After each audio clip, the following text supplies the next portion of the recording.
Happy holidays, Shat Nation. If you're massive fans of the Denzel Washington Civil War epic drama, Glory, and you came here looking for that episode, you'll be sadly disappointed. We decided to interrupt our normal schedule to bring you a Christmas special, but fear not. Next week, you will have your Glory. Till then, we wish you a Merry Christmas and a Happy New Year.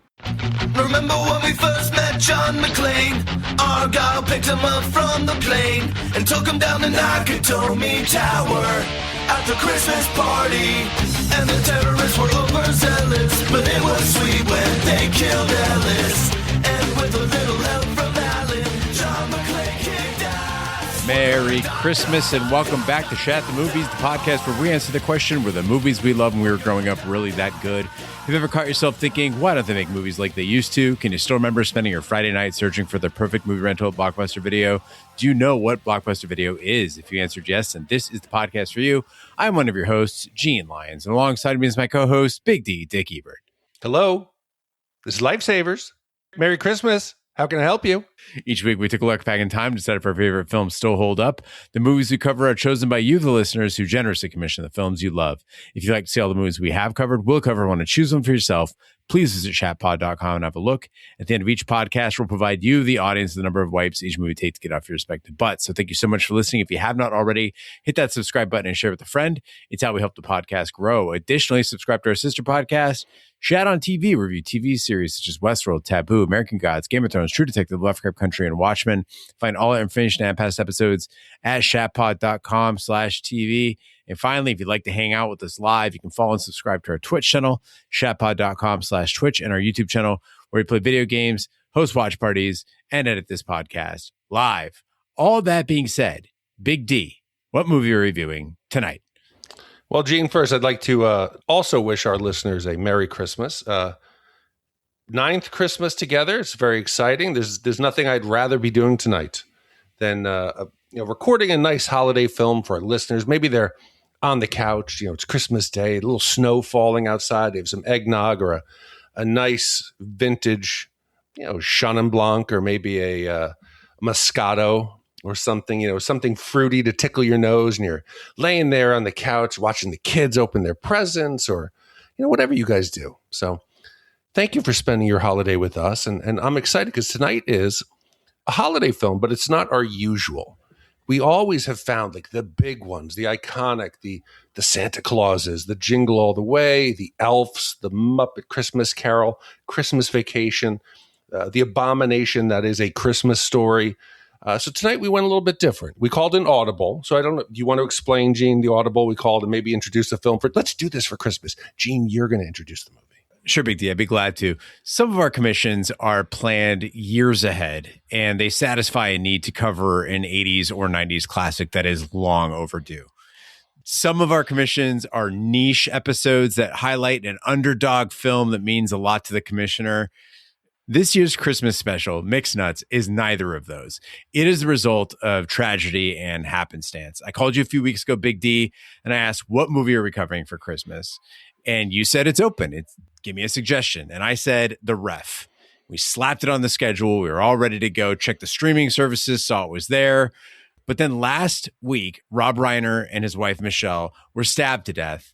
I pulled up his filmography to post our condolences and list on Shat The Movies Instagram and Facebook all the Rob Reiner movies we were privileged to have covered. And there it was, as I was sifting through all these movie titles, a 90s Christmas comedy featuring Rob Reiner and a string of 80s and 90s stars, Mixed Nuts. And I don't believe in an interventionist God, Big D, but it felt like a sign we had to do this movie. Gene, you say it's a holiday movie with Rob Reiner. It's more than that I didn't realize until watching it, the parallels. It is about a suicide prevention hotline, mental illness, acceptance, violence, misunderstanding. I know it's Christmas, and you want to be usually watching Rudolph and Santa and presents, but I don't think there's a more appropriate film to do in memory of the man and this one holiday classic that he did, that he provided us this opportunity. Well, Mixed Nuts is a 1994 Christmas comedy directed by Nora Ephron, based on the 1982 French comedy film Santa Claus is a Stinker. Co-written by Ephron and her sister Delia, this film features an ensemble cast including Steve Martin, Madeline Kahn, Rita Wilson, Anthony LaPaglia, Gary Shandling, Rob Reiner, Juliette Lewis, Adam Sandler, and Liev Schreiber in his film debut. The film was released theatrically on December 21st, 1994, and was both a critical and commercial failure. If you're listening to the podcast and you think, I want to watch Mixed Nuts, you might run into some problems with that, okay? So it's a little difficult to find. Gene actually went out there and ordered his own DVD copy. I then found it streaming, so I think we're going to do some kind of a giveaway, a holiday gift from Shat The Movies. Like if you want to send us an email letting us know why Mixed Nuts should be on your Christmas list and you've been a good boy or girl this year, I think maybe we could make that happen. Either biggest like Christmas disaster, something that happened in your family on a Christmas, or something that this, maybe a murder, maybe you like lost the Christmas tree. Jesus Christ. No, because I'm saying in this movie there was a murder. Sorry, someone in your family got murdered. Here's 1994's Mixed Nuts on DVD, the Gene's used copy. Yeah. Just give us, I would give a story of either something great that happened on Christmas or something terrible, but you could choose. Your best Christmas story. Go to shatpod.com, use the SpeakPipe feature. We want to hear from you. And I will fake a Steve Martin signature, and Gene will fake a Rob Reiner signature. Wait, I got to ship it to you, and then we got to ship it to them? Okay, fine. You and Sarah. Sarah will be Rob Reiner. Let's hit the trailer. Hello, lifesavers. Believe it or not, this man's job is saving lives. Call him supportive. In my line of work, I deal with all kinds of people. None of them are what you might call conventional. Call him understanding. This is all I do all day is deal with nuts like you! Just don't call him for help. I want to die. May I put you on hold? Steve Martin. You're a marvelous dancer. Thank you. Mixed Nuts, rated PG-13, at theaters December 21st. In Los Angeles on Christmas Eve, an ex-con named Felix and his pregnant girlfriend Gracie run into Philip, who runs a suicide prevention hotline called Lifesavers, with judgmental widow Mrs. Muchnick and the sensitive Catherine. Philip receives an eviction notice from the landlord, Stanley, but keeps it a secret from his coworkers. When he tries to get his loan officer fiancée, Susan, to grant him a small loan to stay in business, Susan breaks up with Philip, saying she's been cheating on him with a psychiatrist. So we've done a bunch of Steve Martin films for Shat the Movie. A lot of them we love. He's iconic. Emma even watched part of this with me, and she goes, is that the guy from Planes, Trains, and Automobiles? I was like, yeah. She goes, his hair is different. I was like, Emma, you're starting to pick up on things. You're maybe you have a future in this. But Steve Martin, what do we always say in his movies? It seems like he refuses to leave LA. Every film seems to be a love story. I used to make fun of Roger because all the girls Roger would date were from like right around, he worked with them. They were neighbors. I said, Rog, you sitting up on your porch, just hunting. Like the deer's got to walk in front of your house to shoot it. That's the only way. That's Steve Martin. Steve Martin probably said, okay, where are you guys filming? They're like, oh, we're filming in Toronto. He's like, no, I'm out. I'm not going to do that. Everything. Mixed Nuts, LA Story, LA, Bowfinger. It's Hollywood. We got Roxanne is in California. Father the Bride is also West Coast. At some point, I appreciate that maybe he liked to stay home. He had a good life. I know he had done, things that took him around the country, but come on. I mean, you don't have to sleep in your bed every night. And I'm not saying it's lazy, but it raises the question. Do you give up some of your artistic credibility for personal convenience? Do you think that Martin only picking things that maybe he was very comfortable with was a sign of loyalty or love of LA and California? Or is it just he was like, you know what, at this point, I don't want to make my life stressful or more difficult than it needs to be? Didn't you marry the woman that you met at the pool at your apartment complex? Yeah. And? Pot, kettle? Why? I mean, that is literally your front porch. Oh, I understand that, but it wasn't like I said, hey, we're never leaving this. We're not staying here. But I'm saying She was the only one. I had one shot, one kill from my front porch. Okay, the rest of them were out in the wild. I got a salt lick. I put it up. I got a tree stand. I used to hunt. Okay, Right. This was the one that I kept. I took this one home. Yeah. She was a good car. She was already there. It was an easy kill. By then I was trained. I was dead. Why go out for milk? Well, technically, Roxanne was filmed in Canada. It's a California story. And you mentioned plane trains already. I think the only one I could think of is like Pink Panther. It's set in France, but he does a lot of movies in Los Angeles. This one's a bit different, though. He isn't in the industry, right? Because you think about movies like Three Amigos, Bowfinger, like LA Story. He's in the industry. In this one, Steve Martin is not in the industry. And he's slumming it in Venice Beach, which, by the way, looks absolutely amazing in the mid 90s. You can keep all your fancy parts of Los Angeles. The two parts of LA that I love are the seedy parts, like the dives of Hollywood, and barren Venice Beach. To this day, I go to the Krav Alliance. It's like the global headquarters of Krav Maga Alliance is in California, and it's just a few miles from Venice Beach. And so I always like to go in the morning and grab a cup of coffee and walk on the beach, and there's nobody out there. Late at night, probably because it's not very safe. Also, nobody out there. There might be some people fucking on the beach, as we'll get to later. But generally speaking, Venice Beach is a great place to be, and it's showcased beautifully in this movie. I agree. Normally you complain about the gentrification of neighborhoods. This, before it became too expensive, you had the mixed nuts. You had the wild people walking up and down the boardwalk. I would want to sit there and just interact with people. It looks alive. It looks different. It looks vibrant. And I like what you said, though, about Steve Martin, that he usually plays people in the industry. He seems to be a guy that Hollywood would like. Right. He was somebody who could shine a light on Hollywood and LA, and they would never take it as an insult. But watching this movie start out, I don't know anything about it. Never even thought of renting it. The poster, a little bit familiar with, but the credits come up, and I don't know what I'm in for. And all I keep seeing is Ephron. It's over and over again. And then I'm realizing, I'm like, okay, it's not just Nora Ephron, the director. I'm like, there's a Dahlia Ephron. I think there's an Amy Ephron. There's like Ephrons everywhere. And suddenly I'm thinking that this is like a family project.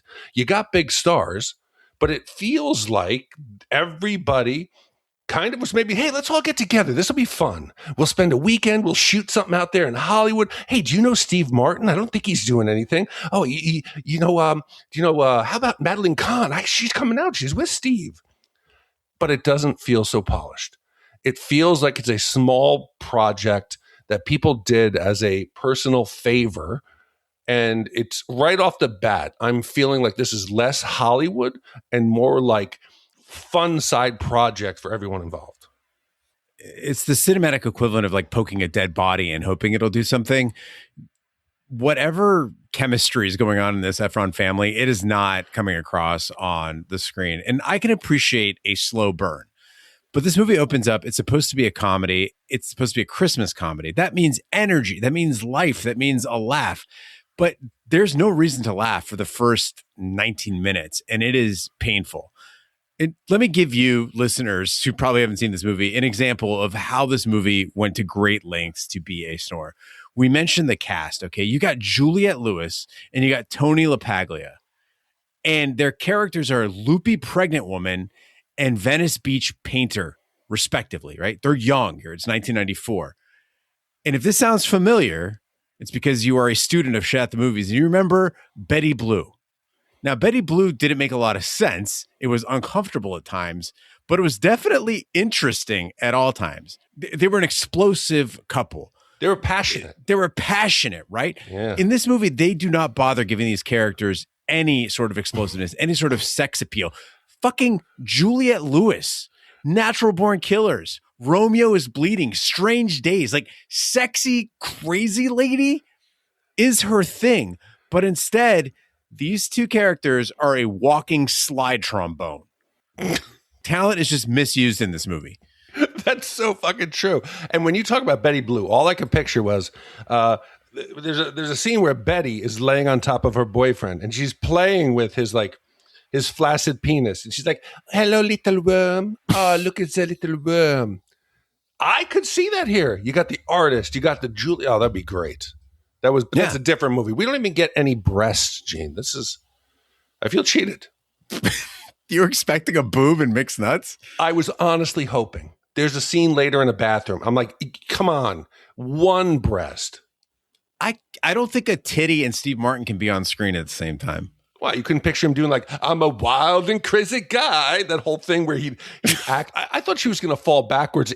I can picture him doing that, but where's the titty come in? Well, I thought she was going to fall back into the tub because it was set up like a pratfall. And then she'd sit up and it was wet. And then he'd be like, oh my God, because he's so nervous and just unwittingly and just not knowing that she likes him. That's what happens when you let women write the movie. Nothing. Do you know what else? You know what her other credits are, Gene? Silkwood. Oh wow, there's titties in that, but it's a little different. And then she's stuck with. They're not fun titties. No, definitely. It's more like tragic titties. Yeah. But then you got like Harry Met Sally, My Blue Heaven. She got Steve Martin again. Sleepless in Seattle, and then Michael. So she kind of fell off at this point, went down that path. But the hotline gets a call from a woman who is afraid of the Seaside Strangler. And a call from Chris, a depressed trans woman who wants to visit the office in person. Mrs. Munchnick gets trapped in the elevator before Gracie and Felix show up, arguing. When Gracie hits Felix in the head with a fruitcake, waka waka, Philip and Catherine take him to a veterinarian friend to get treated for free. At the vet, Felix accidentally overdoses on dog tranquilizers, waka waka, and is taken to a hospital. A big D, the whole point of doing this movie is Rob Reiner, and I was eager to see Rob Reiner in this movie. I am so used to him as a director, other than the few appearances I've seen him, like Spinal Tap and All in the Family. And honestly, I thought he was one of the best parts of Mixed Nuts. Like, he was actually somewhat funny. Yeah, he's doing some Jerry Seinfeld there, but he adds some energy to a sagging film. He doesn't try to steal the show. And of course, we get that conversation, much like the Smurfs conversation in Donnie Darko or anything that we saw in Clerks. It's, how many pillows do you have on your bed? This was just a thing that they did in the 90s. They were like, let's insert this very clever conversation about how many pillows you got in your bed. It was, you're underselling it. I thought he was doing a Jerry Seinfeld bit because beside the topic of it, he delivered it like, what's the deal with pillows? And I was like, is this some kind of in-world? Maybe it was a Hollywood thing where he's like, oh, Jerry, I'm gonna parody you in this new movie we're doing here. But for me, 2 pillows, Gene, that's the fucking only answer. Pillows are functional. I don't need to take off pillows every night, like 10 piles of them, and sit them up on the dresser. That's not the point of it. Your pillow is to be used. Maybe I'll give you flat pillows, your bed pillow, and then maybe 2 decorative on top in case you want to sit back and read a book or watch TV or something. Sarah really changed my life with each of us gets 2 very long flat pillows. And that's a very versatile setup because it can kind of be decorative, but also like sometimes you want to slip your arm between the 2 pillows. Sometimes you want your head a little bit higher, a little bit lower. I really like that kind of a setup. But anybody who came to visit our home and went into our bedroom would be excited. I'm concerned. No, concerned about the state of the marriage because the big thing that we have is there's one body pillow between us. Oh, I was thinking there'd be some like carabiners hanging from the ceiling that you could mount some form of like personal like trapeze swing. Yes, that's what I was thinking. We have been discussing putting a swing over the dining table for the baby. She could just hang out up there while we're eating. But no, center pillow has like kind of made its way in the bed. It gives you a buffer so you're not colliding with each other, but also keeps the dogs from sleeping between us. The issue I have with the decorative pillows is I sometimes like to just a quick lie down. You know, you're going to go and flop on the bed, stare at the ceiling for a couple minutes, and then you get up and you go about your day. You can't do that with decorative pillows. You fucking now got me onto a different story. Decorative towels. What the fuck is the deal with decorative towels? Why are there towels or plates or things that you can't use that are there? Oh, don't get those dirty. Unless they're seasonal. I'm okay with a seasonal decorative towel. Why the fuck are you having get something a decoration that isn't a functional item? Well, no, they're in addition to our functional towels. But can you use them? you can, but you shouldn't. That's fun. Christmas rolls around. We put out the Christmas towels, but they're not our main. The main towels are still there. I want to come over and use those towels. I want to come over. Purposely leave them as a crumpled guest, up. you can. I won't say anything until you I need to do it when it's a large group, so she can question who did it. Like if I leave them crumpled up on the floor, she will immediately. It'll turn into a crime scene and an investigation. King B will be a leading suspect, but no, much like a fart in a car, you can blame it on the dog because one of our dogs, Spencer, eats towels. Perfect. He'll steal them. He'll steal them off the stove and just eat them. Perfect. And you're talking, Gene, like the 90s comedy and the Seinfeld. This thing does feel very 90s. There's something about it. The pacing of it. You mentioned Betty Blue also. I get some Betty Blue musical cues. I made fun of the French, and I've since backtracked that. That the French like to throw in carnival music or music that would sound like it's from a fair or some kind of maybe a mime performance. Every scene, and this is not an overstatement, I'm not exaggerating. When there is one scene that transitions into another scene, it could be in the same room, the same building, you get this Christmas music with a trumpet over the top. It's like some zany combination of almost like, I don't even want to try to, I tried to find it. I couldn't even find it. It is a manic Christmas sped up to 1.5 and you can't quite place it, and it's unnerving. I can't. Why do you blast this corny song over the top of dialogue? I can't tell what's going on.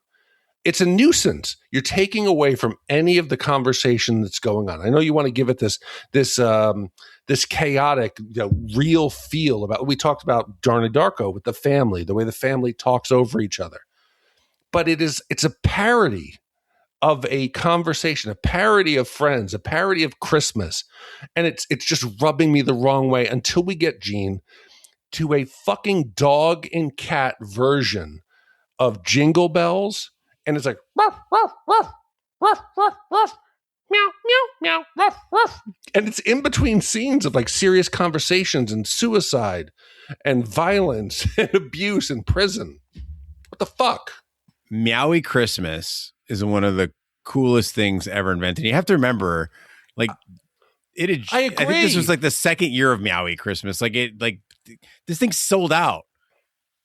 A dude, a proud American. We are a nation of inventors, right? Yeah. He sampled his own cats and dog, and mixed it into a Christmas jingle that everyone can enjoy. And it ends up making it big, man. It's in a Steve Martin comedy. How are you going to hate on that?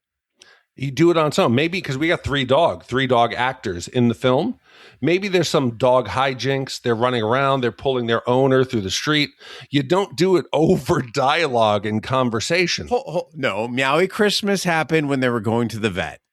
It was scene appropriate. But I agree with you. The movie, it uses some really loud music. But here's the thing. Really loud.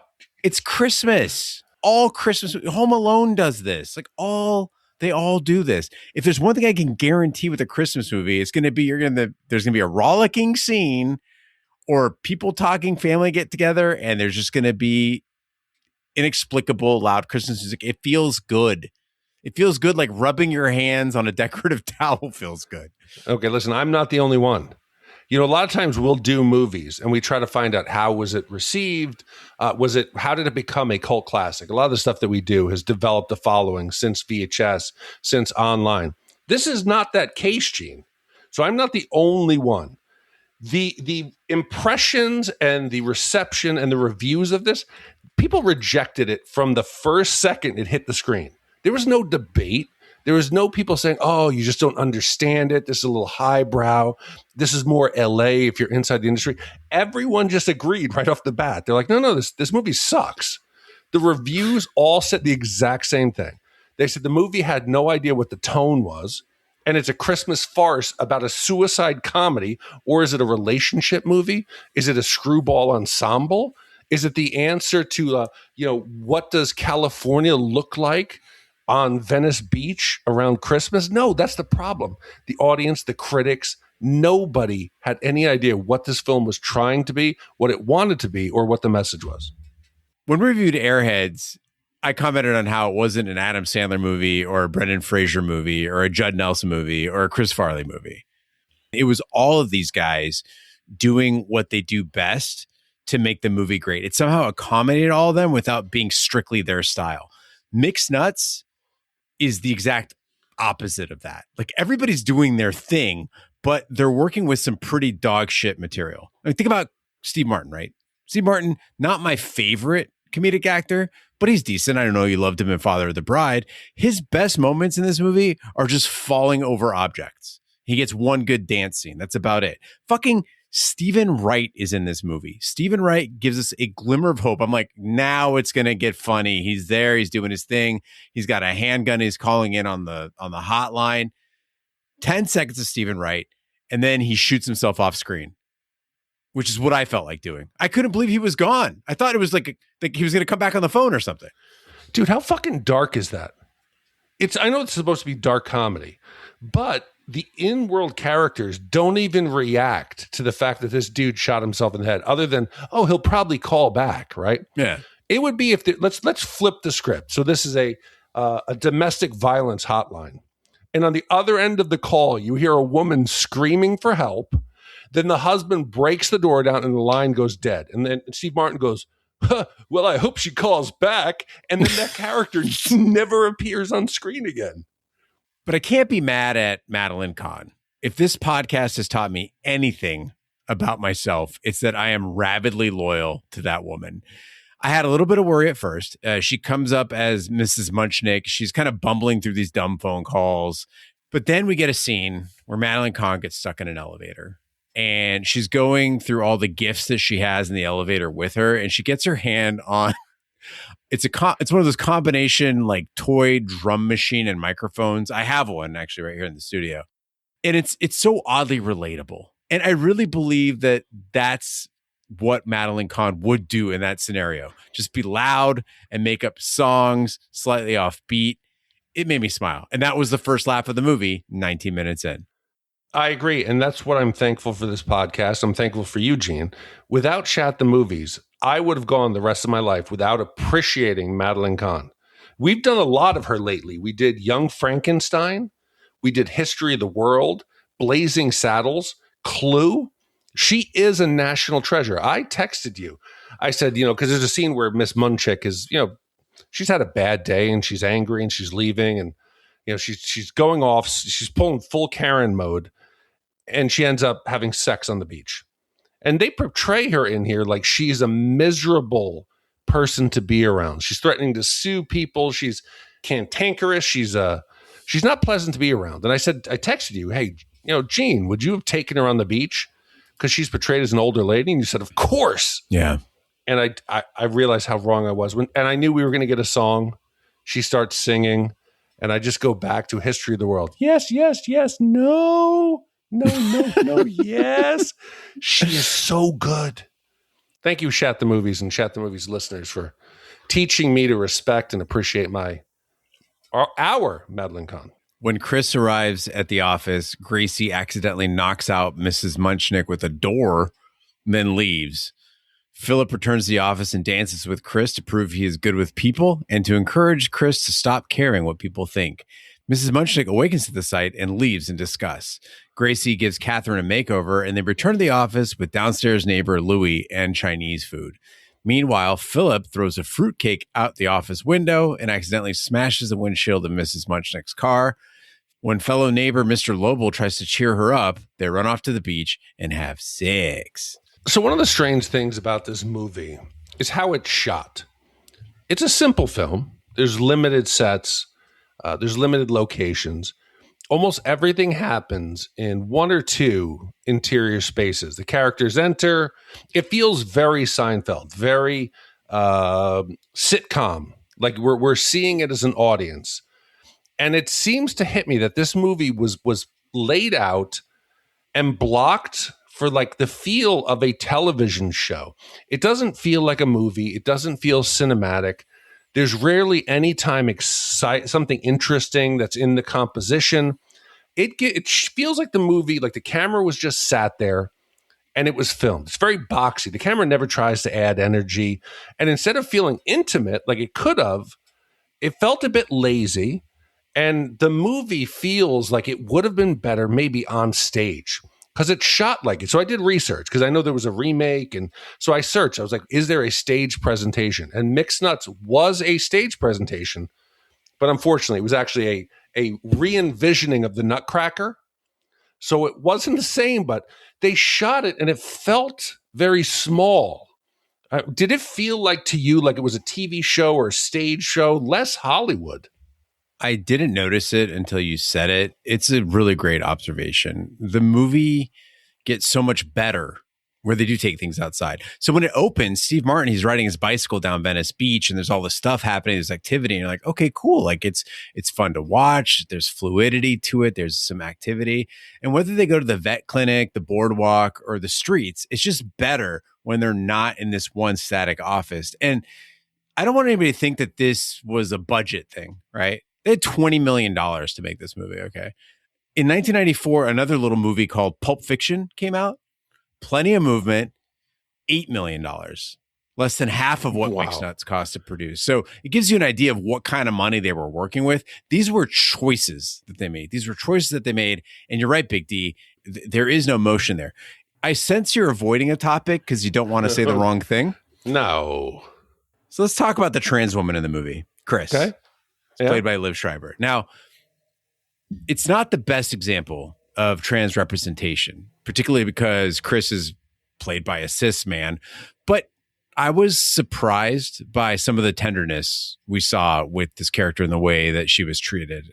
This is a 1994 Black comedy. We've talked about how it's quite dated in a lot of ways. But we get this interaction between Philip, Steve Martin, and Chris, Liev Schreiber. And at first, I'm not feeling great about it because Philip is repulsed and he's afraid and he's sitting as far away from Chris as he can. And I feel like this is going to be the typical thing that you get with gay characters in the 90s. Like she's coming on to him. He is grossed out by it and trying to avoid the horniness of the gay. And they get to dancing and Philip is doing it kind of out of guilt and to prove he's an okay person, but he's dancing with his groin like a yard away from Chris to show, hey, not gay. But eventually he feels the joy of the dancing with this trans woman who looks fabulous, by the way. And they are so cute together, twirling around, throwing each other. You said on the phone that you hoped Louis, played by Adam Sandler, accidentally hooked up with Chris because he didn't notice that Chris had man parts. I kind of hope Louis wouldn't care. Louis seems like a sweetheart, and I want them to have a great life together. Louis wouldn't care. But, Gene, there's a couple things I want to talk about here. You mentioned the dancing. The dancing, they put some energy into this. There's choreography. That's where the $20 million went. Okay, yeah. Steve Martin is like keeping his genitals like away. Like he's pushing away so that like maybe he doesn't rub crotches. But he will leave the room. He comes back and kind of runs, and Liev Schreiber will like throw him into the air, like Dancing with the Stars. It's very theatrical. Steve Martin seems to be having fun with it. And the only issue I have, because I don't care about trans representation on screen, but Liev Schreiber, this was his second movie.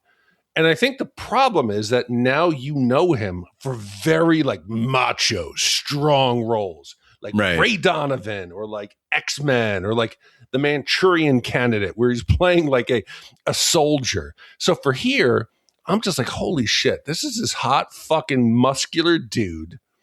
And he's thinking, I got to break into Hollywood. this is going to be I'm in with Steve. Hey, everybody, I'm in a movie with Steve Martin. You're not going to believe it.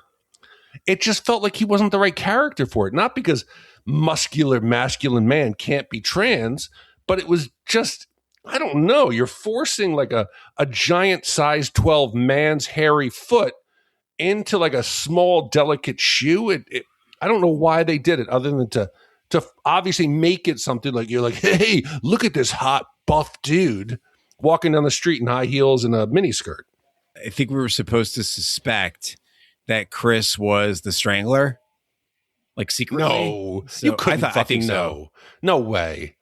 You think that in a Hollywood film with these progressive actors that you're going to make the trans dude the killer? No, we're supposed to suspect that Chris was the strangler because the way like she's being taunted by her family and they're like Arnold Schwarzenegger. But also I think that Liev Schreiber probably competed for this role and got it because as the character of Chris, Liev Schreiber is so graceful in those boots, walking down the street and like dancing around and skipping. I don't know a lot of dudes who can do that. But getting back to the kindness that Philip is showing here, he does want Chris to leave. Like, it's not that he's having the time of his life. He wants Chris to leave. I was really taken with this scene because he's, going through things like, hey, it's time to go. Maybe we'll pick it up in the new year. And Chris is not leaving. Like, Chris wants to stay and is enjoying herself.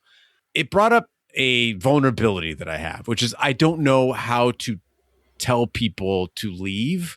And I also don't know how to tell people that I have to leave. And it actually prevents me from doing things because I think that the time commitment is going to be greater than I want to have. But it's invariable that these moments come up and I just don't know what to do. Like, how do you get rid of a person? I have no problem with this. Kindly. Zero. I've no problem. And we dealt with it yesterday. So yesterday, Saturday, in the morning, Emma's best friend had her birthday party. We had also been invited to an early, like, cocktails and then dinner at our best friends, my best man, his best man, our group of adult friends who get together for Christmas, right? So Vanessa's like, how are we going to do this? We need to be at our adult friend's house by 4. They're very punctual. It's an adult party. They're adults. They're adults. So Vanessa's like, how are we going to leave this kid's party at like 1:30 to leave? And Vanessa, here's the deal. You be very simple. Be transparent. So I said, hey, sorry, we're going to have to leave. Hey, Vanessa, we're going to have to leave in an hour because we're doing dinner. Oh, what are you doing? Oh, it's my best man. He's doing this holiday thing. Put it out there. Instead, Vanessa holds it in and tries to walk the line to where she's going to stay at this party longer, then be late to the other party. So she gets both people upset instead of just being honest. Don't be hurtful. Make it matter of fact. Hey, I have to go. We would like to be here. We came a little bit early. But in the end, who would I help by staying there longer or keeping it a secret or making it awkward? Be transparent. Hey, let's flip this thing around, though. So you have a get-together, adult get-together. Adults are over at your house, right? Everybody's hanging out, whatever. The guests start leaving. You're packing up the food, okay? You're packing up the food. You're putting the drinks away. You're cleaning the there's that guy, though. He's just there, You're like, Vanessa goes to bed. You're still out there with this guy. How do you be like... Yeah, that's a hard one. Oh, that's what I'm talking about. That's the one I'm talking about. No, you said two different things. You said leaving or getting people out. Yeah. If it was getting to the point where it was kind of crazy, I would just start turning off the lights. I'd be like, I would make it. So, hey, do you want a blanket? You're going to sleep on the couch? I wouldn't say get the fuck out, but I would say, hey, here's a blanket and the pillow. Hey, I'm going to go down, lay down. I got to get up in the morning, whatever. Again, transparency, be forward. Here's a blanket. You want to stay. You want to watch some TV, but hey, I'm going to sleep. You're going to let adults stay at your house with your child in the house? What do you think? I'm having fucking somebody in the house who I don't trust? Oh, Emma's in her room. If I have if say Roger was over and Roger, I don't trust Roger with children. That sounded menacing. No, I would like anyone. So King B's over, right? I would assume I don't trust him with children either. That's probably I shouldn't. But no, normally if it's a friend of the family, now you got me concerned. Now I'm like, fuck, should I be worrying about somebody in my house with Emma there? Like, this is sounding like it's going to be turned into like one of those Dateline. Oh, it was a family dinner that turned into terror. A family betrayed by a close friend. Here's what you do. I think you hold up their cape. What cape? The cape that they wore when they came over. Oh, shut the fuck up. People haven't seen this movie, Gene. They don't know. You have? Yes, but Liev Schreiber like lost his cape, so I wasn't even putting two and two together. Steve Martin holds it up. Oh, okay. You had me. I was already. You know, I try to have an inside mixed nuts joke with you. I was already wrapped up, and fuck, how could I leave someone in my house with Emma there, and the tragedy that happened because of it? Here's what you do: you let him stay over, but you handcuff yourself to him. Or Emma sleeps in my bed. That's right. Oh, there you go. Well, yeah, but they got to worry about Marshmallow and the cats. What, you think now somebody's going to abuse the animals? I don't know. Fuck, I'm fine. I'm not having anyone over. And just so you know, Emma's birthday last week, the adult couple came over with their Great Dane. So that was the signal to me is, hey, they're coming to just check in, drop off the gift, and then they're going. And I was completely fine with it. It's great. The dog was the sign. And I read it. I said, yep, they're here for about 30 minutes. Dropped off. They did what they need to and left. You know, it'd be great if people only came over long enough to not have to use the bathroom. Like, that's your cue to go home. It's been fun. Good night. Done. 45 minutes. Get out of my house. An hour later, Felix arrives at the office with a gun. Chris attempts to disarm him and gets shot in the foot. Gracie fires the gun to empty the ammunition, accidentally killing the landlord, Stanley. Catherine and Philip have sex in the bathroom. Louis and Chris start flirting with each other, and Gracie and Felix disguise Stanley's body as a Christmas tree. Outside, they lose the tree in a near collision with angry rollerbladers, revealing the dead body. Not wanting Gracie to go to jail, Felix grabs the gun, runs to the roof of a building, and threatens to commit suicide. Fucking dear listeners, do you hear the difference in that block? Yeah.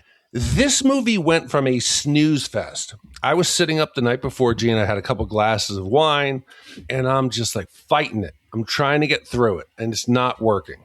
So I said, you know what? I don't want to like zone out here. I want to give it my full attention. So I took a break. Next day came back. It was like a different movie. There's a dinner scene, and it turns from a slow, weird, like just winding road of odd conversations. There's no real development. There's very little plot. Then it goes absolutely fucking crazy. Felix shows up with a gun. There's old grudges that resurface. Characters are chasing each other through the house while others are shouting over each other. There's a point where the movie finally snaps. It was like a totally different director and crew came in. When Felix shows up with a gun, you then got Liev Schreiber coming back for his cape. He's in like a mini skirt and high heels. He's hurt his foot. He comes back in furious. The people are screaming. They're running around. They're chasing each other. The music starts going full clown car again, like that French bullshit carnival music. It's a giant assault on every sense I have. It is complete madness. And it works. Gary Shandling shows up, fucking knocks on the door as Juliette Lewis starts discharging a fucking revolver into the wall. Steve Martin calmly like walks in, plants the weapon back with her fingerprints. It is like the movie has come alive. And I know they thought, the last act here is going to be dynamite. But they waited so long that probably half the audience walked out of the theater. Exactly. There are movies that have a payoff, right? It drags for a while and it makes the payoff better. It makes the punchline better, makes it funnier. That is not what we're getting here. Okay. They just needed to amp it up from the beginning. Everything after Felix shows up has the same wonderfully frantic energy as movies like Clue or A Fish Called Wanda. Fish Called Wanda is a great example of what this movie could have been. People are dying, people are fucking, people are disguising a body as a Christmas tree. That's funny. It's a lot of fun. And I wish the movie had been this daring early on instead of I'm stuck in an elevator, somebody threw a fruitcake, I ran into a rollerblader, right? That's not what I want. I want madness. So, Gene, you're talking about the rollerbladers. Do you know who the male rollerblader was? I didn't know until I just saw it on the cast list. No. So you got Parker Posey, right? Yeah. Is the female rollerblader. The male rollerblader is Jon Stewart. Like Jon Stewart from The Daily Show? Jon Stewart from The Daily incredible. Show. That's incredible. Imagine if they had invested time in those characters, less debates about what are we going to do with the landlord? And you mixed in more of the wacky street characters. This movie, you have something there. Philip makes an emotional speech about Christmas, which convinces Felix to climb down and face the consequences. Detective investigating Stanley's bag find fishing line and kelp, the seaside strangler's weapons of choice, revealing Stanley to be the serial killer. For killing the criminal, Gracie receives a $250,000 reward. She gives Philip some of the money to pay their debts, then promptly goes into labor. Philip proposes to Catherine, and she accepts. And in the end credits, Felix finally fulfills his dream of becoming a mural artist, painting a mural depicting everything that happened on this eventful Christmas Eve. So, Gene, we've gone this entire podcast without talking about Adam Sandler. And that's because he's fucking insufferable. This is the worst Adam Sandler we've ever had. If you've seen Remote Control, where he plays his little bit characters, this is worse. He shows up with his little ukulele and is singing. Awful. It's absolutely terrible. I want him gone. But anyway, let's go to somebody else who's actually kind of good. Juliette Lewis. I imagine, Gene, if you had injected some of the characters, whether it was Jon Stewart, Parker Posey, into this giant, like, runaway, just absolute madness. Juliette Lewis has shot through the door. She's killed Gary Shandling. They start coming up with the plan and how are they going to deal with the body. Everyone in this mixed nuts, like, group of, like, characters, Gene, they're trying to figure out how to get it. How's it going to work? What do we do with the gun? Oh, they come up with the plan to disguise the body as a Christmas tree. Then they're trying to get it. How do we get it out in the street, Gene? We all act like we're having a great time. And they start, like, Christmas caroling and going down the street. And then they run into other people. And they finally get caught. And Juliette Lewis is thinking, she's like, oh, it's okay. It was an accident. It was an accident. And I'm just thinking off the top of my head, like, this is not how crime works. And I like my bumbling criminals to be more like the wet bandits.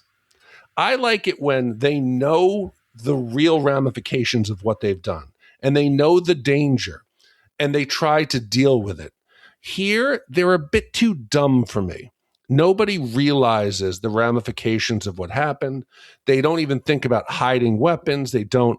I wish that my dumb criminals had a little more common sense and that they weren't so ridiculous. I think in this universe, though, the cops are kind of dumb, too, because we're talking about the same cops that go, oh, the bag that you, shooter, handed us and said belonged to the guy you killed has evidence in it that points to the Seaside Strangler.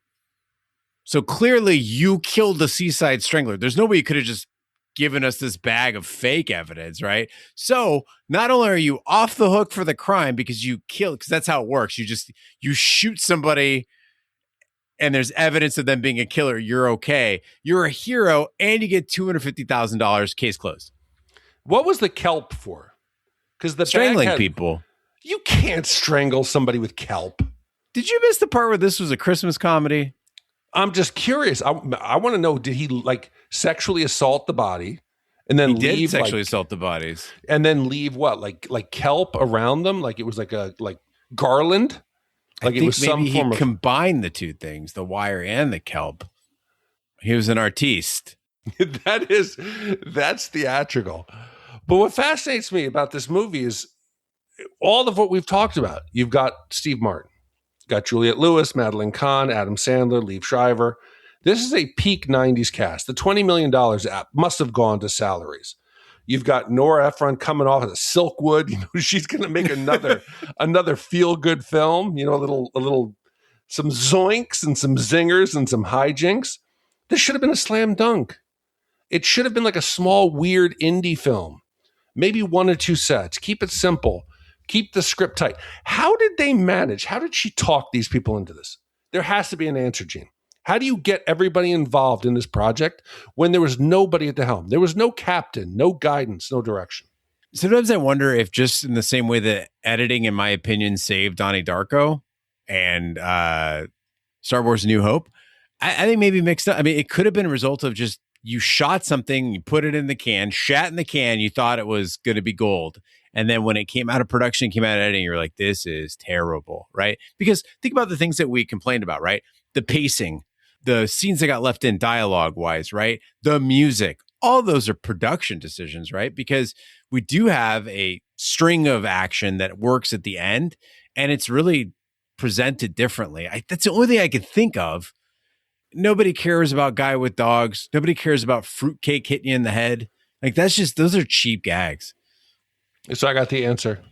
Okay. Sleepless in Seattle hit the year before. She became the hot commodity. So if Sleepless in Seattle, it bangs. The studio said, hey, you have creative freedom. So then she's thinking, I want some quirky characters and ensemble cast. You get Steve Martin, then people start it's like a chain. People piggyback. So you get one person, next person before you know it. And then I just think she didn't live up to it. Makes sense to me. It's the least Christmas movie we've ever done. It's the least Christmassy, the least like happy holidays. But the last scene in the mural, it's a weird bow tie. I felt some form of spirit. We got people singing. We have a birth in a nativity scene. We've got everybody down at Venice Beach watching her give birth. There was something in the end that made it feel like it actually was a holiday movie. Yeah. Well, now it's time in the podcast we give our Shat score for Mixed Nuts. The Shat score is our way of telling you how many wipes the movie take to get off your respective butts. 0 wipes is a perfect movie. It's like dancing on a cloud. And 5 wipes is an absolute disaster of a film. It's when nobody wants to bust your cherry. Big D, please do the honors. Gene, this film did not make me feel fluffy inside. As much as I just said this is a holiday film, this is a 4.25 wipes for me. And that's with the last 20 minutes being pretty entertaining. The first hour was so bad. I was thinking this is a guaranteed 5. The movie spends so much time being awkward and boring. It's not pretentious. It's not Hollywood. It's just not exciting. It's just boring. It's tonally lost up until the end. The chaos comes in. It's fun. There's a late surge, but it doesn't save the movie. For me, it's still pretty bad. I think it's a 4.25 wipes. If you want to see a very strange and odd film, I would send in a voicemail or an email telling us your wildest story, and maybe you could earn a free DVD copy signed by people, Steve Martin and Rob Reiner. Big D, I'm right there with you. Slightly fewer wipes at 4 wipes. I got to admit that I like the ending, but I also felt fuzzy right at the end with the nativity and the mural and the ensemble endings. Maybe I'm just in the holiday spirit, but not a good movie. By all means, a bad movie. But if you would have taken here's the thing, you could actually take the last 20 minutes of this movie without the first hour and 10 minutes, and it still works. Like, there's a dinner party. They're eating Chinese food. Some people are horny for each other. The guy shows up with the gun. There's a trans woman there. Like, it works. All I need is 20 minutes of all the characters making their way to this dinner. That's it. 35 minutes. It's a banger. Well, with 4 wipes from me and 4.25 wipes from Big D, that gives us an average wipe score of 4.125 wipes for Mixed Nuts. With a score of 4.125 wipes, that now places this in the 354 spot. It is right above Who's Harry Crumb and right behind My Science Project and Mac and Me. That's about right. Man, Harry Crumb. This is... Mixed Nuts didn't make me... No, it did make me angry. I was going to say it didn't make me angry, but it did. It did. Harry Crumb, though, the AC scene and that movie was offensively stupid. Where he's actually like a Middle Eastern. He's literally a camel jockey, isn't he? And then also he crushes that poor horse. Well, he's a jockey. Yes. But he also he's that character with the one eyebrow, the Middle Eastern guy. Yeah, but that's different. Yeah, I think John he was Candy. Indian. How did John Candy not get into this film? Because he was working on Wagons East. That's why he wasn't in Mixed Nuts. And this movie could have saved him. That would have been the irony of it. He could have been the tree. That would have been a big tree. All right, before we close out, we do have some email we can zip through real quick.